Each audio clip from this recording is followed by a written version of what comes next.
Hello guys, कैसे हैं आप लोग? आशा अच्छे होंगे। आप सब लोगों का एक बार फिर से आपके अपने ऑनलाइन प्लेटफॉर्म प्रयाग अकेडमी में बहुत बहुत स्वागत है।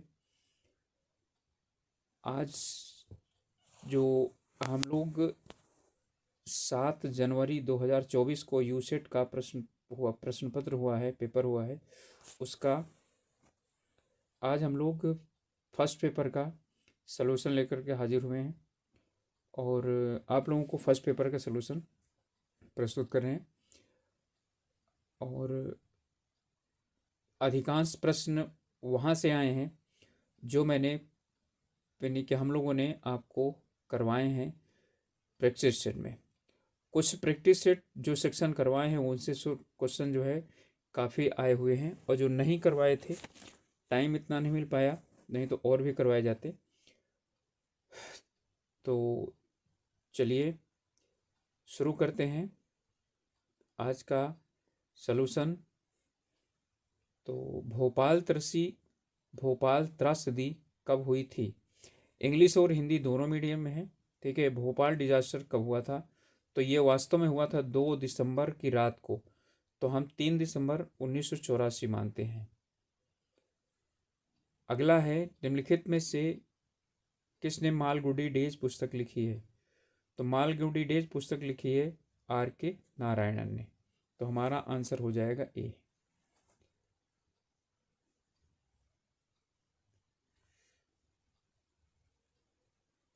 निम्न में से कौन सा विकार मनुष्य में आर्सेनिक विषाक्तता से होता है? ठीक है, तो इसमें से होता है डिसऑर्डर ऑफ स्किन, त्वचा से संबंधित विकार जो है ये हो जाते हैं, और इंटरनल ऑर्गन से भी संबंधित कुछ विकार इसमें हो जाते हैं। इनमें से कौन कृषि में कीटनाशकों के प्रयोग का हानिकारक परिणाम है? फसलों को नुकसान पहुंचाने वाले कीटों को मारता है। ठीक है, कीटनाशक। अब इसमें जो है, इसमें ध्यान देंगे, यहाँ इंसेक्टिसाइड दिया हुआ है, क्वेश्चन में यही गलत है। जो उन्होंने हिंदी और इंग्लिश नहीं किया होगा उनका गलत हो जाएगा। यहाँ पर पेस्ट दिया हुआ है और यहाँ पर क्या दिया हुआ है? कीटों को मारता है, फसलों को पहुँचाने वाले कीटों को मारता है। और यहाँ पर है किल्स इंसेक्ट्स। ठीक है, इनडिस्क्रिमिनेटली, यानी कि कीड़ों को अंधाधुंध मारता है। तो ये है ही है। मिट्टी में सूक्ष्म वनस्पतियों को नष्ट कर देता है, और मिट्टी में सूक्ष्म वनस्पतियों नष्ट कर देता है, और यहाँ पर वनस्पति दिया हुआ है। ध्यान दीजिएगा यहाँ पर क्या क्या गलती है। यहाँ फ्लोरल दिया है, यहाँ फौना दिया हुआ है। ठीक है, जो मिट्टी की उर्वरता को भी क्या होते हैं? बनाते हैं। अब इस प्रश्न को इनको हटाना पड़ेगा वैसे मेरे अनुसार, लेकिन फिर भी चुनना है तो हमको क्या चुनना पड़ेगा? दूसरा और चौथा। फ्लोरा और फौना, फौना जो होते हैं ना वो जीवाणु हैं, यानी छोटे छोटे जीवाणु। तो हमारा दूसरा और जो है यानी चौथा हो जाएगा। तो यानी हमारा उत्तर हो जाएगा डी इसका। कुछ प्रश्न ऐसे हैं जो कि गड़बड़ाया इन्होंने। गैर सिंथेटिक यानी गैर पैरासिंथेटिक पौधे जैसे कि मशरूम। ठीक है, अब यहाँ पर नॉन फोटोसिंथेटिक लिखा हुआ है, और यहाँ पर इन्होंने क्या लिखा है? पैरासिंथेटिक। यानी इंग्लिश में क्वेश्चन बनाया है, उसका हिंदी में क्या कर दिया है? इन्होंने अनुवाद कर दिया है। तो बहुत बच्चों का क्या होगा? ये गलत हुआ होगा क्वेश्चन। ठीक है, ये क्या होते हैं? ये सेप्रोफाइट्स होते हैं, यानी मृतोपजीवी होते हैं। मशरूम यहाँ उदाहरण दे दिया है, मशरूम सेप्रोफाइट्स होते हैं। तो हमारा उत्तर होगा डी। इनमें से है कि मृदा संरक्षण की दृष्टि से वनों का कटान अवांछनीय है, यानी कि forest cutting is undesirable from the point of view of the soil erosion. Soil erosion की दृष्टि से देखा जाए, ठीक है, तो सॉइल इरोजन की दृष्टि से देखा जाए तो वनों का कटान अवांछनीय है। तो सॉइल इरोजन की दृष्टि से देखा जाएगा तो ये क्या है? बिल्कुल गलत है। जंगलों का कटान वर्षा के जल के अवरोधन को कम करता है, यानी कि cutting of forest reduce the interception of the rain water, यानी जलों का कटान वर्षा जल के अवरोधन को कम करता है। तो जल यानी कि ये जो है ना क्या करता है? जल का कटान जल के वर्षा के जल के अवरोधन को कम नहीं, अवरोधन को यानी कि सही तो देखा जाए तो क्या करता है? जल यानी कि काटा जाएगा तो जल का अवरोध क्या हो जाएगा? कम हो जाएगा। तो ये सही होना चाहिए। ठीक है, तो यहाँ पर यानी कि ये वाला सही होगा। Cutting of forest reduce the interception of the rain water, बिल्कुल सही है ये। ठीक है, लेकिन यहाँ पर हमारे पास दिया हुआ है कि A is true R is false, तो ये गलत है। या तो ये होना चाहिए था कि A is false R is true. ठीक है, तो फिर यदि हम ऐसे देखें तो हमारा जो आंसर हो जाएगा कि both A and R is false माना जाएगा। यदि हम इसे सही मान लेते हैं तो फिर हमको इसे मानना पड़ेगा। तो मृदा क्षरण की दृष्टि से वनों का कटान अवांछनीय है। मृदा क्षरण रोकने के लिए वनों का कटान अवांछनीय है, सही है। और ये अवरोधन करता है, तो ये भी सही है, ये भी सही है, और ये इसकी व्याख्या करता है। ठीक है, तो both A and R true and R is the यानी करेक्ट एक्सप्लेनेशन ऑफ ए। ठीक है, तो क्या होगा, ये सही है, यानी कि ए सही है। या तो ए सही होगा या तो डी सही होगा। ठीक है, वैसे मेरे अनुसार ये सही है। ठीक है, तो फिर हमारा क्या हो जाएगा, ए वाला होगा। वैसे ये भी क्वेश्चन उसी में से है, जिसे हटाना पड़ेगा इनको। इसमें कह रहा है ए और बी दो भाई हैं, यानी कि ए और बी भाई है। वाई बी का भाई है, वाई सॉरी एक्स वाई का भाई है। ठीक है, तो ये एक्स है वो वाई का क्या है, भाई है। अब इस बार कह रहा है वाई ए की माँ है, तो वाई जो है ए की माँ है, तो इसका मतलब है बी की भी माँ होगी। तो इसका मतलब है, ठीक है, अब इसका है यानी कि ये पूछ रहा है, तो यानी कि एक्स बी का कौन हुआ, एक्स बी का कौन हुआ, तो एक्स बी का क्या हो जाएगा, मामा। तो हमारा उत्तर हो जाएगा बी, मैटरनल अंकल। अगला है यहाँ पर H O B B Y को I O B Y, L O B Y को एम ओ बी वाई, यानी एच आई ओ का ओ बी का बो। और जो है यहाँ पर एक बी हटाकर वाई कर रहा है, यहाँ पर भी यही कर रहा है। ठीक है, तो एल की जगह एल एम, तो बी की जगह क्या हो जाएगा, सी हो जाएगा। तो सी ओ बी और वाई हो जाएगा हमारा उत्तर। तो सी एक में ही है, यही हो जाए हमारा सी ओ बी वाई, तो बी उत्तर होगा। इस वक्त कह रहा है गेम्स हॉकी तथा गणित। देखिए, ये हॉकी है, गेम के अंतर्गत आती है, गणित अलग है, तो हमारा क्या हो जाएगा उत्तर। ठीक है, ये सही होगा। इसके बाद है 22 मई 2000, ठीक है, 12 को सप्ताह के दिन की गणना करें। तो जिन स्टूडेंट को मैंने यानी करवाया है उन्होंने तुरंत इसको कर लिया होगा। ये इसका आएगा बुधवार। ठीक है, इसका बुधवार आएगा। और वैसे भी मैं आप लोगों को बता देता हूँ कि 22 मई है और 2012, तो 2011 तक हमको लेना है। इसे दो भाग में आप बांटिए, 2000 और फिर हो गया 11, ये ख़त्म। और 11 और 4 दूनी 8, दो और जोड़ दीजिए, तो 11 और कितना हो गया, 13 हो गया।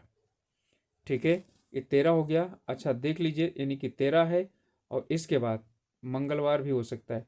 इस वक्त कह रहा है 22 मई को, 22 मई का मतलब क्या चीज़ हो गया कि जनवरी फरवरी, क्योंकि देखिए 2012 है ना, तो फरवरी इस दिन 29 दिन की होगी। फरवरी हो गया, फिर मार्च हो गया, तो यानी जनवरी फरवरी मार्च, और ये क्या हो गया, यानी ख़त्म।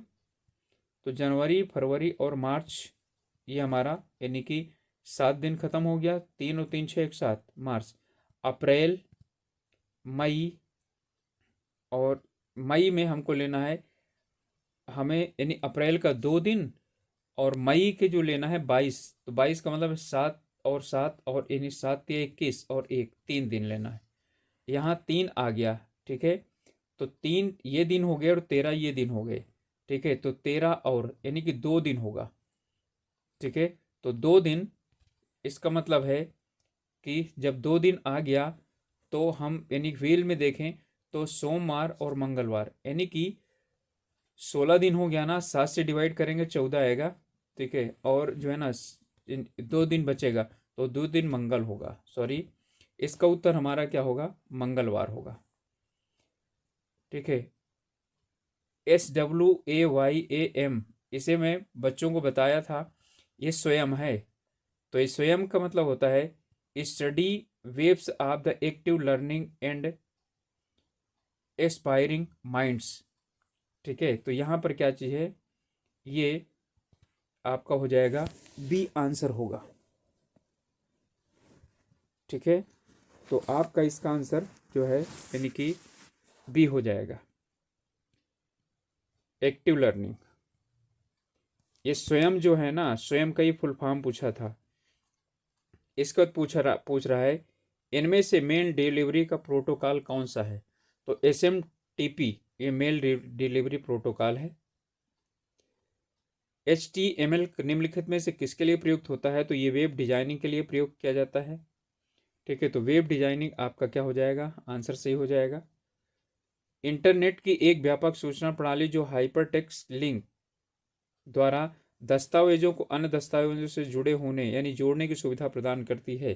ठीक है, तो उसे क्या कहा जाता है। तो इसमें जो है ना कह रहा है extensive information system on the internet providing facility to documents to be connected to the other document by the hyper text link. ठीक है, तो हाइपर टेक्स्ट लिंक के साथ जो है आपका जो जोड़ने का काम करता है वो आपको होता है यानी कि www। इंटरनेट कार्य करता है क्योंकि इसमें जुड़ा प्रत्येक कंप्यूटर समय तथा डाटा फॉर्मेट को नियंत्रित करने के लिए नियमों तथा प्रक्रिया का एक समूह का प्रयोग करते हैं। इन नियमों को क्या कहा जाता है। तो इन नियमों को TCP यानी कि IP कहा जाता है। इसके बाद है एक 3 वर्षीय पाठ्यक्रम राष्ट्रीय शिक्षा नीति 2020 के अनुसार कितने प्रवेश और कितने निकास उपलब्ध करता है। कहता है 3 वर्षीय की बात कर रहा है, त्रिवर्षीय स्नातक पाठ्यक्रम। ठीक है, तो त्रिवर्षीय स्नातक पाठ्यक्रम जो NEP 2000। ठीक है, किसमें है। तो देखिए फर्स्ट ईयर में प्रवेश, फर्स्ट ईयर समापन। ठीक है, सेकेंड ईयर में प्रवेश, सेकेंड ईयर समापन, थर्ड ईयर में प्रवेश, थर्ड ईयर समापन। ठीक है, तो यानी 3 वर्षीय पाठ्यक्रम की बात कर रहा है। ठीक है, तो यहाँ पर आपको 2 प्रवेश 2 निकास, 4 प्रवेश 4 निकास। ठीक है, और 6 प्रवेश 6 निकास, 8 प्रवेश और 8 निकास की बात कर रहा है। तो यहाँ पर हमारा जो इसके अनुसार है तो 4 प्रवेश और 4 निकास हैं। 2020 के अनुसार की बात हो रही है। UGC द्वारा विनियमित अकादमिक प्रतिबद्धता और साहित्यिक चोरी नियमानुसार कितने प्रतिशत सामग्री समानता स्वीकार्य है। यानी कि इसमें कह रहा है UGC जो है यानी कि कितने प्रतिशत तक की जो वो है यानी चोरी, साहित्यिक चोरी वो मान्य करता है। ठीक है, तो ये 20% मान्य करता है चोरी को। राज्य को GDP का 6% शिक्षा पर खर्च अनिवार्य किया जाना चाहिए। यह संतुति सबसे पहली बार किसने दिया है, इसकी बात कर रहा है। ठीक है, तो राधाकृष्णन आयोग ने दिया नहीं। ठीक है, और मुदलियार आयोग ने भी नहीं दिया। NEP 2020 ने नहीं दिया है, ये दिया है कोठारी आयोग ने। ठीक है, पहली बार की बात कर रहा है। कोठारी आयोग ने कहा था 6% जो है ना खर्च किया जाना चाहिए, लेकिन लोगों ने, और ये मेरा करवाया हुआ क्वेश्चन है, ये क्वेश्चन मैंने करवाया है यानी कि जो मैंने वीडियो अपलोड किए हैं उनमें ये दिया हुआ है। भारत में उच्च शिक्षा को विनियमित करने वाली सर्वोच्च संस्था, ये तो डिट्टो क्वेश्चन आया है जो मैंने MCQ करवाए हैं उनमें से UGC है इसका उत्तर। ठीक है, ये बिल्कुल यही क्वेश्चन ही था। अगला प्रश्न है कि नए ग्रेडिंग के दौरान कौन सा घटक महत्वपूर्ण नहीं रखता। तो नए ग्रेडिंग के अनुसार 7 स्तर हैं यानी 7 चीजें हैं जिनके आधार पर क्या दिया जाता है, ग्रेडिंग दी जाती है। इनमें शिक्षण अधिगम प्रक्रिया भी आती है, छात्रों को रोजगार भी आता है, संकाय के सदस्यों को प्रकाशन भी आता है, लेकिन इसमें ये वाला नहीं आता। ठीक है, भारत सरकार द्वारा प्रदत्त विशिष्ट संस्थान का दर्जा, ये इसको जो है ना इसका नए ग्रेडिंग का कोई लेना देना इससे नहीं है। ठीक है, तो हमारा उत्तर हो जाएगा D।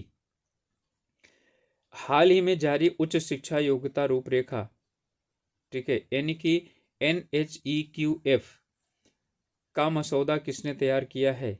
उच्च शिक्षा है ना, तो NCERT क्या करेगी, या शिक्षा मंत्रालय, राष्ट्रीय परीक्षण एजेंसी, ठीक है, यानी कि NTA या UGC। तो इसके लिए UGC है और इसी ने तैयार किया है इसको। अधिगम उद्देश्यों से तात्पर्य है, अब ये अधिगम से अभी तक जो है ना यानी कि हायर एजुकेशन से था।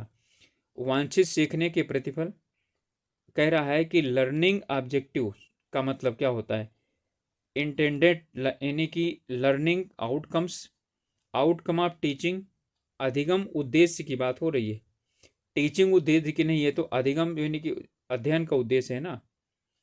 निर्देशों की कार्यसूची, एजेंडा ऑफ इंस्ट्रक्शंस, ठीक है। अब परीक्षा उत्तीर्ण करना ये भी गलत है, ठीक है। तो इसका मतलब है वांछित सीखने का प्रतिफल, यही है अधिगम उद्देश्य। समेकित शिक्षा दिव्यांग विद्यार्थियों के मुख्य धारायीकरण को प्रोत्साहित करती है, बिल्कुल सही है, ठीक है। मुख्य धाराई हेतु हमें दिव्यांग विद्यार्थियों हेतु किसी विशेष संस्थान की आवश्यकता नहीं है, ठीक है, ये गलत है, ठीक है। यहाँ पर बिल्कुल मना कर दिया है ना, ऐसा कुछ नहीं है, ठीक है। कथन एक यानी कि सत्य है और कथन दो असत्य है, तो हमारा हो जाएगा डी। एक अच्छे शोध का निम्नलिखित में से कौन सा मानदंड है, ठीक है। इसमें जो है यानी अब आपका रिसर्च जो है में आ गया, तो शोध प्रत्यक्ष अनुभव पर आधारित है, शोध का उत्तर तक ना आ पाना, ठीक है। Research is not to arrive at the answer, ये तो बिल्कुल है ही नहीं है। एक अच्छे शोध की बात हो रही ना, शोध एक घटना की व्यवस्थित और समीक्षात्मक व्याख्या के रूप में सभी पूर्व मान्यताओं को अध्ययन हेतु वर्णित किया जाना, ठीक है। नहीं, आपका क्या हो जाएगा, सी हो जाएगा। Research is a systematic and a critical investigation into the phenomenon. इसके बाद है निम्नलिखित में से कौन शोध समस्या का उद्देश्य है, तो शोध समस्या का उद्देश्य क्या है, must be highly focused and feasible, no presented briefly, ये तो बिल्कुल गलत है। संक्षिप्त प्रस्तुतिकरण करना होना, address of less immediate project outcome, योजना के त्वरित नतीजों को कमतर बनाना, बिल्कुल गलत है ये। उपरोक्त में से कोई नहीं, नहीं हमारा पहला वाला सही है। उच्च ध्यान केंद्रित एवं संभावता युक्त जो शोध समस्या होती है, ठीक है, उसका उद्देश्य होता है must be highly focused and feasible, ठीक है। इसी पर तो यानी कि समस्या का सब लोग सोचते हैं कि गलत है, नहीं, जो समस्या है ना उसी पर ध्यान देना होता है। अन्वेषणात्मक शोध अध्ययन का मुख्यतः उपयोग किया जाता है आंकड़ा एकत्रीकरण में, सूचना प्रदान करने में, शोध प्राथमिकताएं स्थापित करने में, या ठीक है उपरोक्त सभी। तो इसमें जो है ना ये आंकड़ा अन्वेषण शोध अध्ययन का मुख्यतः उपयोग किया जाता है, इसमें है शोध प्राथमिकताएं स्थापित करने में। इसके बाद नेक्स्ट है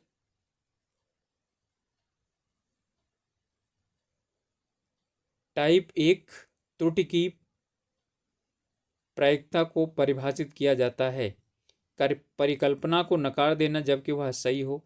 यदि परिकल्पना सही होगी तो कैसे नकार दिया जाएगा, परिकल्पना को नकार देना जबकि वह असत्य है, यही है टाइप ए, ठीक है। Reject the hypothesis when it is false, और जो है परिकल्पना को स्वीकार करना जबकि वह सही है, ठीक है। यहाँ पर त्रुटि की बात कर रहा है।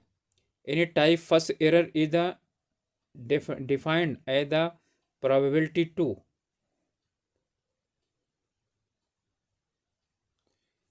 इस वक्त है शोध पत्र का प्रथम भाग निम्न में से कौन सा है, ठीक है। तो शोध पत्र का जो प्रथम भाग है परिचय, पद्धति, सार, संक्षेप या विश्लेषण, तो प्रथम भाग में ये आता है, परिचय दूसरी भाग में आता है, विश्लेषण अंतिम भाग में आता है। चलिए ये आप लोगों ने पढ़ लिया होगा। क्वेश्चन में आप लोगों को यानी कि इसका करवा देता हूँ, चाहे आप हिंदी में देखिए चाहे इंग्लिश में देखिए।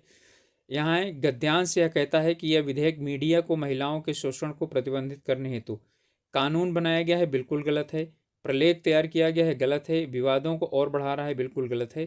केंद्रीय मंत्रिमंडल द्वारा चर्चा की गई है, यहाँ पर दिया हुआ है, ठीक है, कि केंद्रीय मंत्रिमंडल द्वारा क्या की गई है। इसमें केंद्रीय मंत्रिमंडल द्वारा एक विधेयक जो महिलाओं के चित्रों, विज्ञापनों और चलचित्रों द्वारा बदनामी को प्रतिबंधित करने हेतु संज्ञान में लाया गया है, स्वागत किया गया है, ठीक है। तो चर्चित यानी उस पर चर्चा की गई। इसके बाद जो अगला प्रश्न है वह है कि विज्ञापनों में महिला भावुकता को दिखाया गया है, यहाँ पर ही गलत है, ठीक है, यानी कि यहाँ पर ही सही है। एडवर्टाइजमेंट में दिखाया गया है ना, तो वो क्या करना होता है, संभावित ग्राहकों का ध्यान आकर्षण करना। इसीलिए तो हिंदी यानी कि इसमें जो है ना, यहाँ एडवर्टाइजमेंट है, यहाँ भावुकता दिया हुआ है। ठीक है, तो get the attention of prospective customers, यही सही होगा। बदनामी का इस वाक्यांश से अर्थ क्या है? ठीक है, तो इसमें यहाँ है अच्छी छवि को धूमिल करना, इसका ये हो जाएगा टार्निशिंग आ गुड इमेज, यही हमारा उत्तर होगा डी वाला। इसके बाद है इनमें से किस मीडिया को महिलाओं को बदनाम करने में सर्वाधिक श्रेय दिया गया है? अब सब लोगों ने इसको जो है ना चौथा लगाया होगा डी, लेकिन जो है ना ये बिल्कुल गलत है। इसका उत्तर हो जाएगा सी, यानी फिल्म। यहाँ सर्वाधिक की बात कर रहा है। ठीक है, यानी which of the following media can be जो है ना labelled as worst in the जो है ना एनी डेनिग्रेशन ऑफ वुमेन। आप लोग पहले उसे ध्यान से पढ़िए, अपने आप को समझ में आ जाएगा। ठीक है, यहाँ पर दिया गया है, क्या दिया गया है कि यहाँ यानी कि इनमें कह रहा है कि तीनों मीडिया के द्वारा महिलाओं को इस प्रकार दिखाए जाने की आलोचना निरंतर बढ़ रही थी। प्रिंट मीडिया तथा फिल्म और टेलीविजन विज्ञापनों में महिलाओं कामुकता के माध्यम से उत्पादों के लिए ध्यान आकर्षित किया जाना, या फिर भी ये उत्पादन रंगीन मिजाजी की ओर आकर्षित करते हैं। ठीक है, ये उत्पाद रंगीन मिजाजी की ओर आकर्षित करते हैं, ये है। फिल्मों में तो इनका हाल और भी बुरा है, ये है। ठीक है, यानी कि यहाँ पर ये यानी कि दिया हुआ है कि इनमें टेलीविजन और वगैरह में सभी चीज़ें दिया हुआ है। Products are the suggestion that the products make the cautious of the old moral. यहाँ पर ये दिया हुआ है things are even worst in films. ठीक है, यहाँ दिया हुआ है वर्स्ट इन फिल्म। अब यहाँ जो है ना, यदि जिन्होंने भी किया हुआ है इसको, तो ये गलत हो जाएगा। ठीक है, क्लियर क्लियर दिया हुआ है, ध्यान दीजिए। वर्ष यानी सर्वाधिक, तो किसने? चलचित्रों ने। इसके बाद है उपर्युक्त गद्यांश के आधार पर सार्वजनिक स्थानों पर महिलाओं के साथ छेड़छाड़ का उकसाने हेतु किसे जिम्मेदार माना गया है? देखिए, ना तो कम कपड़ों पर सजी धजी, ना बचपन की कमजोर नैतिकता, विश्वास की आपराधिक कुछ नहीं होता, ये भी नहीं। ठीक है, यहाँ पर है वास्तविक जीवन में चलचित्रों का अनुकरण, इसका ये सही है। आप जो है ना यानी कि emulation of the film in real life, ये है, क्लियर दिया हुआ है वहाँ पर। ठीक है, देखिए यहाँ पर दिया हुआ है, ये यहाँ पर क्लियर क्लियर दिया हुआ है, जिसका अनुसरण वास्तविक जीवन में करते हुए लोग सार्वजनिक स्थानों में महिलाओं से छेड़छाड़ करते हैं। ठीक है, films invites the emulation in the, ठीक है, इन रियल लाइफ, यही हमारा उत्तर होगा। ठीक है, तो यहाँ पर जो हमारा उत्तर होगा वो कौन सा हो जाएगा? यहाँ पर हमारा उत्तर होगा बी। ओके, चलिए इसके बाद है संचार की आवश्यकता है। ठीक है, संचार क्या होता है? प्रेषक, प्राप्तकर्ता, चैनल, ये तीनों जरूरी हैं। और ये भी करवाए हुए क्वेश्चन है। माइक्रोफोन एक हाई फाई यंत्र है। यहाँ फाई का अर्थ क्या होता है? फाई का होता है फिडेलिटी। ठीक है, विश्वविद्यालय अनुदान आयोग द्वारा दूरदर्शन पर किस वर्ष शैक्षिक कार्यक्रम प्रारंभ किया गया? ठीक है, तो यहाँ पर जो पेनी की जो क्या बोलते हैं शैक्षिक कार्यक्रम प्रस्तुत किया गया था, 1984 में प्रस्तुत किया गया था। शैक्षिक यदि शिक्षक का शैक्षिक संचार अधिक प्रभावी होगा यदि वह अच्छी संख्या में अनुदेशनात्मक सामग्री का प्रयोग करता है, यानी टीचिंग एड अच्छी यूज करता है, अच्छा प्रभावी होगा। संचार प्रभावी होगा यदि, ठीक है, ये कह रहा है कि यह उपयुक्त मीडिया के सम्मुख प्रस्तुत किया जाए, यानी कि delivered using appropriate media. Hindi में देखेंगे तो इसका अलग अर्थ होगा, ये इंग्लिश में देखेंगे तो इसका, या धीरे धीरे और स्पष्ट रूप से प्रस्तुत किया जाए। ठीक है, यह तुरंत प्राप्त किया जाए या प्रेषक से अभिप्रेत प्राप्त किया जाए। Received in intended by the sender. ध्यान दीजिए, ये कह रहा है कि संचार प्रभावी होगा यदि यह प्रेषक से अभिप्रेत प्राप्त किया जाए या इस यानी उससे सीधा प्राप्त किया जाए, ठीक है, तो ये आपका उत्तर डी वाला सही होगा। यानी जब प्रेषक क्या होता है, ध्यान दीजिएगा, जब प्रेषक सीधे यानी कि उसको रिसीवर को अपनी डिलीवरी दे, यानी कि सीधे उसे बोले, तो संचार सबसे ज़्यादा प्रभावी होता है और सबसे अच्छी तरह से समझ में आ जाता है। तो हमारा क्या उत्तर होगा, डी होगा। यहाँ ये कह रहा है कि 3 और 5 को जोड़ा जाए 16, 7 और 9 को जोड़ा जाए 64, ये इनमें यहाँ पर 5 3 8, 8 का आधा 4, 4 चौक 16, 9 7 16 का 8, 8 अट्ठे 64 और 12 और 10 22, आधा 11, 11 का वर्ग हो गया कितना, 121। और यहाँ पर आया यानी 11 और 3, ठीक है, 11 और 3 हो गया आपका 14, 14 का आधा 7, 7 का आधा कितना हो, 7 का वर्ग हो जाएगा 49। वैसे यदि देखा जाता ना, यहाँ 11 नहीं, यदि यहाँ 13 देता, ठीक है, तो आंसर फिर जो है ना, यानी 11 13 14, यहाँ 14 देता ना, सॉरी 12, तो यहाँ पर हो जाता, ठीक है, यानी 11 12 13, तो यहाँ पर 12 होता तो फिर 144 आता। वैसे जैसे इसमें है कि 3 और 4 यानी 3 और 5 के बीच में 4 का वर्ग, 7 और इसके बीच में 8 का वर्ग, इसके बीच में दोनों की इसका वर्ग, अब 11 दिया हुआ है, ठीक है, तो यहाँ पर क्या हो जाएगा, वो हो जाएगा अलग, ठीक है, तो ये हमारा हो जाएगा 7। अब इसको मैंने बता दिया। यहाँ कह रहा है कि इसे बताइए, बहुत इजी आए थे, 6 3 9 का वर्ग और 6 2 8 का वर्ग, 8 5 13 का वर्ग और 8 3 11 का वर्ग, 121 हो जाएगा। यहाँ पर कह रहा है डी ई और जी और एच, ठीक है, तो यहाँ पर हमको जो दिया हुआ है वो डी के बाद क्या है, ई है, फिर क्या आएगा, एफ आएगा, तो यहाँ एफ आ गया, और यानी कि जी एच आई जे के, तो आई बीच में आएगा, तो इनमें से दोनों में से हमारा कोई उत्तर होगा एक। अब V W X Y Z, तो डब्ल्यू एक्स वाई जेड, ठीक है, तो इसका मतलब है एफ आई एक्स हो जाएगा हमारा ये वाला, ठीक है।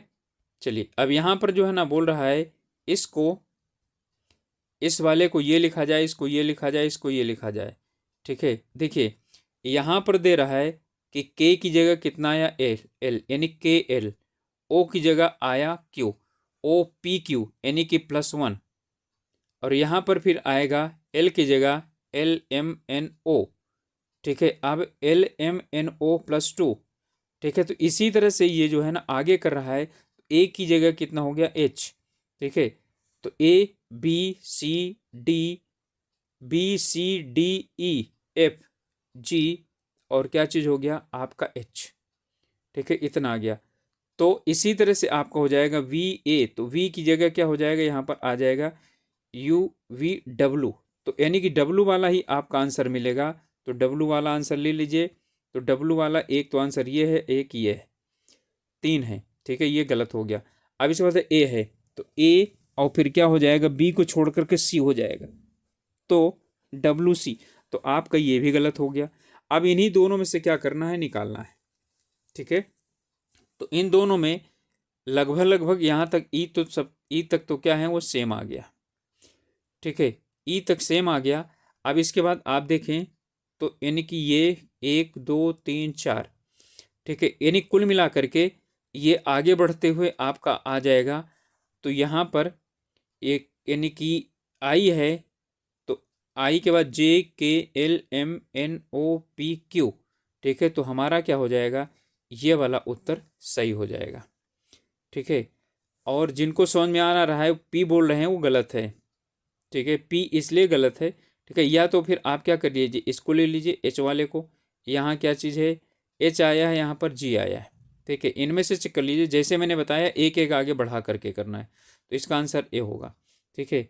यहाँ पर कह रहा है ए सी का पिता है, ए जो है वो सी का पिता है, ठीक है, ये हो गया, प्लस एक्स वाई का पुत्र है, एक्स वाई का पुत्र है, तो जो एक्स है वो वाई का क्या है, पुत्र है, वाई ऊपर आ गया।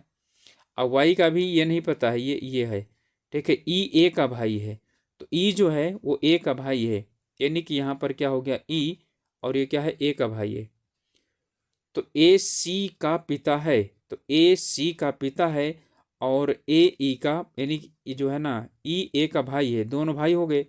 यदि सी एक्स की बहन है, यानी कि सी जो है वो एक्स की बहन है, यानी कि यहाँ पर क्या चीज़ आ जाए, एक्स आ जाए, और ये सी हो गया, ठीक है, और यहाँ पर ये हो गया। तो अब बताना है कि वाई, अब ये वाई इसकी क्या हो गई, माँ हो गई ना, क्योंकि ये इसका भाई है, इसका पिता ये है, तो इसका भी तो लड़का होगा, तो ये क्या हो गई, माँ हो गई। अब इसके बाद यहाँ से बोल रहा है, तो फिर आपको बताना है तो वाई ई से कैसे संबंधित है, तो वाई ई से कैसे संबंधित है, तो भाभी हो जाएगी, ठीक है, इसकी भाभी होगी।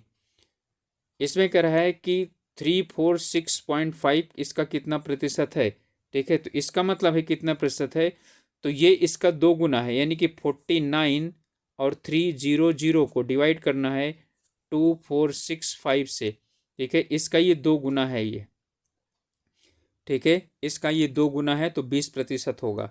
तो आंसर आपका सीधा सीधा हो जाएगा 20%। इसके बाद है इसमें ओके, 2 पाई चार्टों को ध्यान में आपको देखना है। यहाँ पर ये परास्नातक दिया है, यहाँ स्नातक दिया है, ठीक है, और इसमें अब पहला क्वेश्चन दिया है कॉलेज ए के स्नातक एवं परास्नातक कॉलेज के बी के अंतर कितना है। देखिए कॉलेज ए के स्नातक में और बी के स्नातक में, और एवं ए के स्नातक परास्नातक, यहाँ ए परास्नातक है, ठीक है, कितना है 20, तो 20 दूनी 40, 4000, ठीक है, और ये है 18, 18 तक का 54, तो 54 का मतलब है 5400, और ये 4000 है, तो कितने का अंतर हुआ, 1400 का अंतर हुआ। तो सीधा सीधा आपका अंतर कितना हो जाएगा, 1400 हो जाएगा, ठीक है। इस तरह से बी के स्नातक एवं परास्नातक में कुल कितनी संख्या थी, ठीक है, स्नातक कितने हैं बी में, 18, 18 दूनी 36, तो 3600 हो गया ये, और यहाँ 20, 20 दिया 60, ठीक है, तो यहाँ पर 6000 और 3600, तो 9600 हो जाएगा, ठीक है, तो 9600 हमारा क्या हो जाएगा, ये उत्तर हो जाएगा। इसी तरह से अगला प्रश्न कह रहा है कि डी के परास्नातक और स्नातक पाठ्यक्रमों में प्रवेश में अंतर क्या है। डी के परास्नातक और स्नातक, डी में 10% यानी 2000, और 12%, 12 3 36, तो 3600, 2000 का अंतर कितना आया, 1600, तो आपका उत्तर कितना हो जाएगा, 1600, यानी कि इसका क्या हो जाएगा, उत्तर बी हो जाएगा। इस वक्त किसी भी कॉलेज युग्म को लेते हुए स्नातक के अधिकतम प्रवेशों एवं परास्नातक में अधिकतम प्रवेशों की संख्या में क्या अंतर है। अब ध्यान दीजिएगा, यहाँ पर कह रहा है कि difference between the highest admission in the graduate and the highest admission in post graduate course in any combination of college, यानी एक ही कॉलेज में देखना है। तो देखिए इसमें बिल्कुल इजी आया था ये, यहाँ पर 16 है ना, यानी कि 16%, और यहाँ पर 14% है, तो ये 16% और 14%, तो आप निकालें तो अमूमन क्या हो जाएगा, ये ज्यादा, यानी कि इन दोनों का डिफरेंस कम ही आएगा। यहाँ 20% है, यहाँ पर 18% है, तो इसका 18%, 18 तिरक का 54, ठीक है, और 2 दूनी 4, यहाँ पर कितना आया, ठीक है, यानी कि यहाँ पर कुल मिला करके हमारा 1400 आया, ठीक है। इसी तरह 20% और 18%, ये बिल्कुल जो है ना 20%, ठीक है, तो यहाँ पर 20% 6000, और 18 दूनी 36, ठीक है, तो यहाँ पर 6000 और ये 36, तो कितना आया, यहाँ पर भी आपका कितना आएगा, ठीक है, 2400 करीब आएगा, तो 2400 हो गया, ठीक है। इसके बाद आप जो है यानी कि इसे देखें बार, यानी कि यहाँ 20 है और यहाँ 22 है, तो ये इसका भी अंतर बहुत कम होगा। यहाँ 10 है, यहाँ पर 12 है, इसका भी अंतर काफ़ी कम होगा। यहाँ देखिए, यहाँ 14 है, यहाँ 16 है, ठीक है, तो यहाँ पर 16 है, तो 16 तिया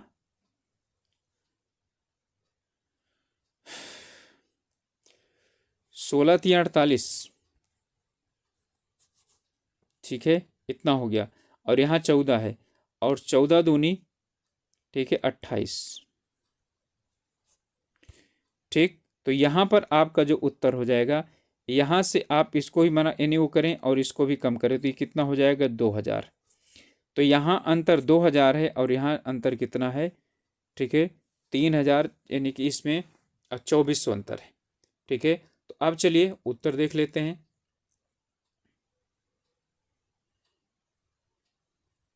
अब यहाँ पर 2400 को दिया नहीं है, यहाँ पर क्या चीज़ है, दिया 2000। तो हमारा उत्तर क्या हो जाएगा, 2000। चलिए अब आगे देखते हैं।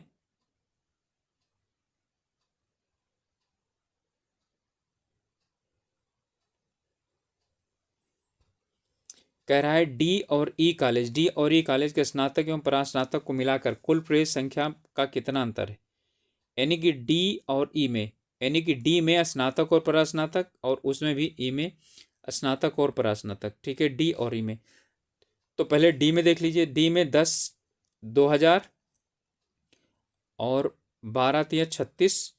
तो यहाँ पर 2000 हो गया आपका, और 36 यानी कि 5600। ठीक है, इसके बाद अगला है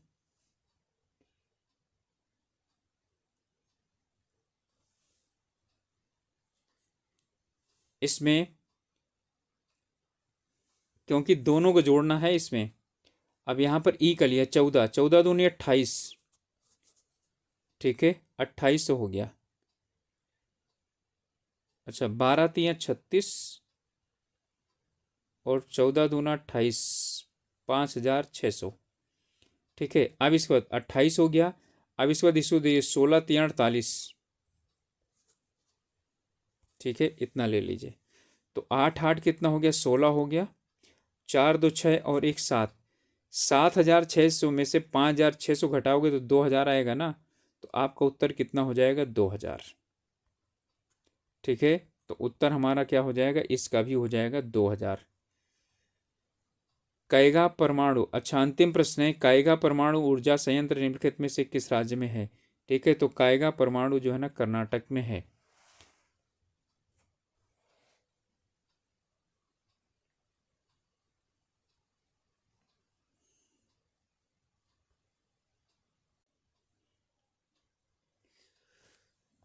हाँ, तो इसमें जो है पेनिकी मैंने बताया है आपको कि ये आपका